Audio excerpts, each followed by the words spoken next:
Free's always good. Next is 3 copies of a zero-cost event, Homeland Intervention, putting the high in shield. Exhaust up to 3 shield cards you control and remove 2 threat from a scheme for each card exhausted this way. Alright, so it's up to 3, it doesn't have to be 3, and each shield card you exhaust is going to be able to do 2 threat off of a scheme. I mean, 6 threat off of the main scheme is, in solo, basically wiping out all of the threat that would be on a main scheme. It would probably take out an entire side scheme unless it was a really, really bad one. This is great. Plus, you can use allies that have the shield trait and exhaust them, take 2 threat off, and not cost them any consequential damage. And Jefferson Davis, who sucks, has the shield trait, so he can be used for this and do way more good than he can on his own. 3 copies of Global Logistics is next, another zero-cost event. Love those. It has the shield and tactic traits. Exhaust 1 shield card you control to look at the top 4 cards of a player deck or the encounter deck. Discard any number of those cards and put the rest back on the top or bottom of the deck in any order. That's a lot of flexibility for a zero-cost card. You get to scry 4 cards off the top of the encounter deck. You can get rid of bad treacheries. You can take a look at what kind of boost icons you have coming up. I like that it's a spy thing and it's gathering intelligence. Very good. Then we've got 3 copies of Field Agent, a 1-cost support with the shield and persona traits. It gets 3 backup counters. You can exhaust Field Agent and spend a counter to prevent 1 point of consequential damage on a shield ally. Great for allies that you don't necessarily want to use for their basic stats all the time. If they have a good response, like somebody like Quake, you can, in a pinch, still use their basic stats, and this will keep them from getting that consequential damage so that they can be out longer. That's great. Then we've got Agent 13, played by Sharon Carter, a 4-cost ally with 2 thwart, 1 attack, and 4 hit points, shield and spy traits, and she has a response that readies a shield support when she attacks or thwarts. Yeah, so 4 is getting up to that kind of almost too expensive to take threshold, but I think in a shield-heavy deck or even a gray-heavy deck where you're taking the power in all of us, this could be very worth it. Being able to use something like Surveillance Team multiple times or something like Field Agent to keep that consequential damage off multiple allies can be very, very powerful. Next up is another basic ally and another good reason to take the power in all of us, Dum Dum Dugan at a whopping 5 cost. He's got 5 hit points and 3s in his stats, but he takes 3 consequential damage when he attacks or 2 when he thwarts. When you use one of those basic powers though, you can exhaust up to 3 shield cards you control to gain +1 to that stat per card. So yeah, again, 5 is expensive, but what a card. Being able to add that much to his attack or his thwart, being able to use cards that you don't need for what they do that turn to be able to boost his attack or his thwart, that's incredible. That's so good. The consequential damage on this guy sucks. Even Field Agent's not going to be able to keep him around very long, but when he is around, he's going to be a powerhouse. Next up is Ghost Spider, a name that flows like something that doesn't flow very well. Now we'll dig a little bit deeper into Ghost Spider and Gwen Stacy and her hero video, but the short version is she's from a alternate universe from Miles, Universe 65, in which she was bitten by a genetically modified spider and got spider powers instead of Peter Parker. This basic ally version costs 3, has 1 thwart, 2 attack, and 3 hit points, and the Web Warrior trait. You may only play her if you control a Web Warrior card. And when she leaves play, search your deck for an identity-specific event and add it to your hand. So yeah, you use her to chump block, and then you can look for Swing In or Web Shot, whichever one is more useful right then. Put it in your hand, play it, use one of his specials. Great! Then we've got Spider-Man as played by Peter Parker, making his 3rd appearance in this game. We've got the identity, justice ally, and now a basic ally. It's a lot of Peter Parker. This one costs 3 resources rather than the eye-watering 5 on his justice version, but they have to be specifically 1 of each resource type. He does 2 in each of his stats and has 3 hit points, and when he attacks or thwarts, he also readies another Web Warrior character, meaning Miles, or Gwen, or any of the other Web Warrior characters that we're going to have coming down the line. This is going to be in all of those decks. All of them. He's too good. do note that using something like Helicarrier to make the number of resources you have to play here would not work, because you do have to play all 3 resource types to put him out. So you would just be wasting the Helicarrier, because you gotta use all 3 anyway. Young Love is next. It's the team-up card for Miles and Gwen, a rare team-up card that's played in Alter Ego. Heal 3 damage from both characters. I love the idea of the team-up cards, but in solo, I think there are just too many moving parts. It's so rare that you get the team-up card and the ally out at the same time. I've stopped running them. I've just stopped even really caring about them. This one does look good if you're playing two-handed, or if you're playing like with someone. Ugh. Then we're back to shield cards with Government Liaison, a 2-cost support we get 3 copies of. It has persona and shield traits. Exhaust it as a hero to play a shield card from your hand, reducing the cost by 1. I mean, I don't know, there's not a lot to say here. Cards that make other cards cheaper are good cards. This is great to get Dum Dum out. It is limited to shield cards, so it's not as useful as something like Helicarrier, but in a shield-heavy deck, this is going to be very, very useful. Last, we've got 1 copy of Sky Destroyer, a unique basic support that costs 3 and has the shield and vehicle traits. As a response, after you play a shield card, exhaust Sky Destroyer to deal 2 damage to an enemy. Obviously, again, in a shield-heavy deck, why wouldn't you take this?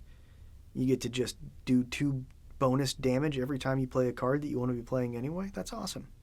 I gotta say, when I first looked at Miles's cards, I was not all that impressed. I was way more interested in Gwen. I still am more interested in Gwen, but I was wrong in every way about Miles. He's fast. Those specials trigger all the time.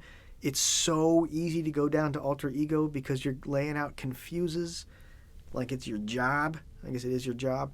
But then you go and you got down to Miles Morales and you put that card right back into your deck. He's so good. He's so good, and he's the second best character in the box. He does have those cards that get better when you use a specific resource to pay for them. So I would argue the enhanced suite of cards, the enhanced reflexes, physique, and awareness, maybe. Those cards you can put out, so you're thinning your deck, but then you also have each of those resources specifically on hand, whichever one you need at the time. Be really, really good in Miles. As always, I would love to steal your hard work and math.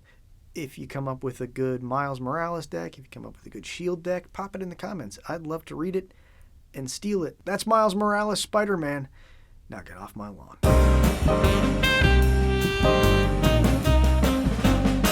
The Grouchy Nerd